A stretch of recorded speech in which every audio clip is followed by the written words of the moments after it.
po si Reggie Miranda, 18 years old, nakatira po sa Dasmariñas, Cavite. Nag-aaral sa Lyceum ng kursong Culinary Arts. Nahinto po dahil sa problema.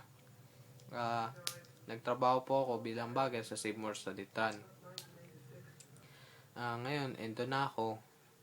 Nagpapahinga na lang at nagbe-beatbox, kumakanta, nagbabasketball at tumutulong sa pamilya. Sa attitude naman po, kayo na pong bahala. Karapat-dapat po ako makasali sa bahay ni Kuya dahil gusto ko pong matupad ng aking pangarap maging chef para matulungan ko ng aking pamilya. Sana matupad na po. Kung pala rin man ako makasali sa bahay ni Kuya, nangangako akong tatapusin ng task ni Kuya na nakangiti. At sana ako na ng Caviteñong makasali sa PBB. Ang dami akong gustong patunayan. Salamat sa pakikinig. Peace.